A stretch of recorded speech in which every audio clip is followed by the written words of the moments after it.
Thank you.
trombone, we have Brendan. On the drums, we have Brennan. On bass, we have Sam. And again, my name is Tamika.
All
right, let's hear it one more time for the Berkeley High School Jazz Combos. Thank you, everybody. So there's one or two other people I want to thank here.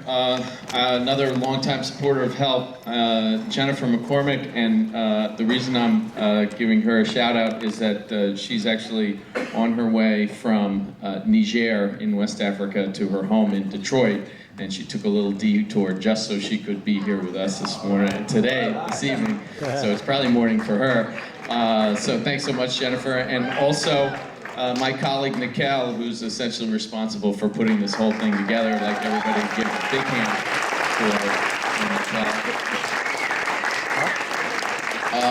As I said, there are people who've been with us for a long, long time, and obviously there are some people who are just joining us this evening. So thought I'd give you a little bit of information about HELP as we're changing up the instruments. 20 years ago, exactly 20 years ago, I was a volunteer school teacher in Haiti, and a young woman who graduated at the top of her class asked me for $30 so that she could register for secretarial school. And Ismond was one of my students, and I knew how much potential she had, and so and where I come from, if you finish at the top of your class in high school, you're not looking to go to secretarial school. So I asked Ismond if that's what she really wanted, and she told me a story of how when she was a little girl growing up and she would get together with her friends and play with dolls, she would always want to play doctor with her dolls. So she'd take a razor blade and slice her doll down the middle, and then take her mother's needle and thread and sew it up, and take some rags and put some bandages on and bandage it up. And she said, the only thing I ever wanted to do for as long as I can remember is to be a doctor. So I said, okay, I'll tell you what I'll do. I'll give you $30 on one condition, that you don't use it to register for secretarial school, but that you use it to register for medical school. 20 years later, we have 172 straight A students that we support in university in Haiti. Those students have a graduation rate that's more than double the national average. We have an employment rate among our graduates that's between 96 and 100% on any given day. The national average is 50%. Average salary of a working person in Haiti is $820 a year. The average salary of students, of graduates of our program, is $15,000 a year. Almost 20 times the national average, and that's actually going to go up because last week I just heard that one of our graduates is now making $50,000 a year in Haiti. Over the past 50 years, 84% of Haitians who've earned a university degree have left the country, but graduates of our program, 90% of them remain in Haiti. So the results are really terrific, and it's only because of people like you that we're able to do this. And as I noted, it's our 20th anniversary this year, so the first student, Ismond, when she didn't, I paid for tuition and books and nothing else, and I later learned that she would wake up in the morning and she didn't have 50 cents for the bus, she would walk, and she'd walk 5 miles to school through Port-au-Prince, and then she'd turn around and do it again, walk back in the evening. And so what we're gonna do on November 13th of this year to celebrate the 20th anniversary of HELP is we're going to have a walkathon, and we're going to follow Ismont's route through Port-au-Prince for 5 miles from the slum in Cité Soleil up to where the school is, which also happens to be where HELP is. And so we invite you all to come and join us on this walk, November 13th. And I just want to, and I was in Haiti a couple weeks ago, and I saw the students at HELP have started a magazine, and they interviewed me for the magazine. And a young woman said to me, she said, you know, a lot of people think Haiti can't change. What do you think? And I said, well, I'm more interested in what you think. And she said, well, of course things can change because we're actors, not objects. And I thought this was a terrific idea and distinction. And so what HELP really does is HELP invests in actors, not objects.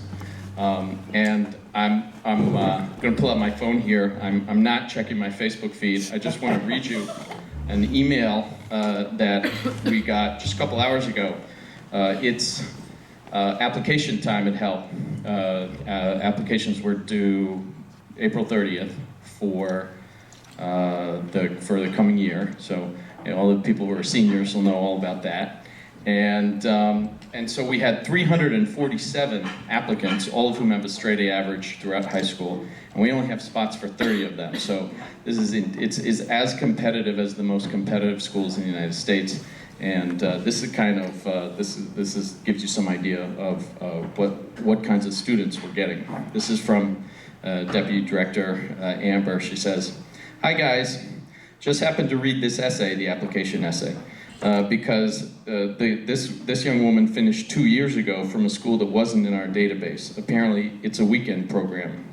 In her essay, she tells about how she didn't have money to pay for school. So what happens in Haiti, a lot of people don't have money to pay for school, and so eventually they either close the door and they don't let you into the classroom, or else they let you continue, but they don't let you take the exams.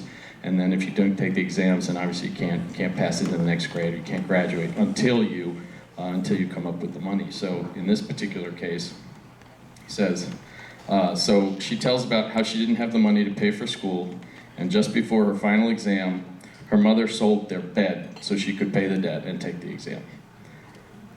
So these are the kind of students that we support, those students who family have to sell their bed in order to keep them in school. And these are the kinds of results that we're able to produce. And again, it's really only through people like you, people who've been in this room, who've been helping us for 20 years, and hopefully some new supporters that we'll gain this evening. Happy to talk to anybody after the show. We also have some information and a sign-up sheet on your way out, on the left-hand side on your way out. Once again, thanks so much for coming out. You guys are really in for a treat. So I want you all to give yourselves a big round of applause before we go to the main act.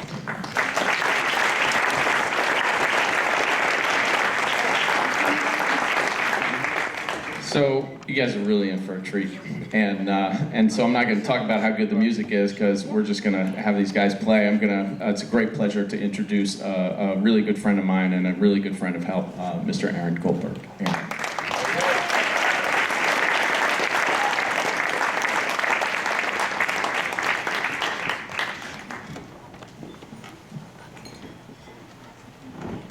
Bring us towards the piano. It's cozier over here. So, yes, it's an honor to participate in this beautiful evening. I want to first say how impressive all those Berkeley High students were.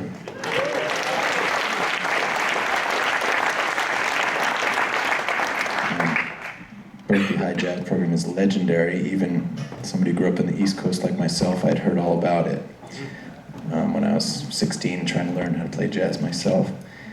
And one thing I've noticed that's maybe worth saying, I didn't realize this until I was a professional jazz musician, and I kept meeting young jazz musicians that had all gone to Berkeley High, HSPVA, LaGuardia School of the Arts. You know, there are about 15, maybe maximum 25 high schools in America that produce about 75% of the young American jazz musicians, which is outrageous if you think about how many high schools there are in America.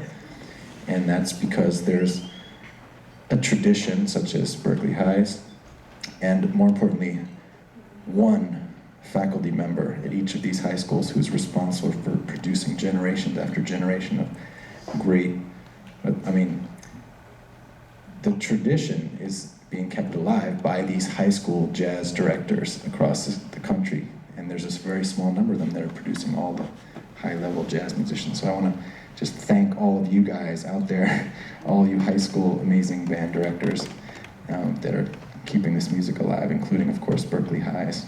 So, thanks.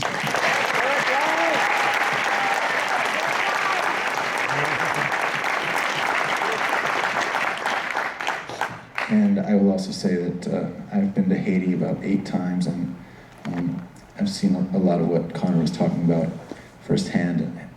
Haitian Educational Leadership Program is really one of the greatest NGOs I've ever come across, and most of my friends who have spent time in Haiti would agree that it's one of the best NGOs working in Haiti for the reasons that Connor just talked about. And it's just super inspiring to be a small part of this organization helping out with music, which is what we love to make and what I'm fortunate enough to do for a living. With that being said, I'm going to introduce my friends. I hope they're back there somewhere, if they can hear me. If they can't, I'm going to look like an idiot. First of all, on the bass, all the way from St. Thomas, by way of Boston, by way of Brooklyn, by way of Santa Cruz, one of my dearest friends. I've been playing with him since I was 18 years old. Great Mr. Reuben Rogers. Reuben Rogers.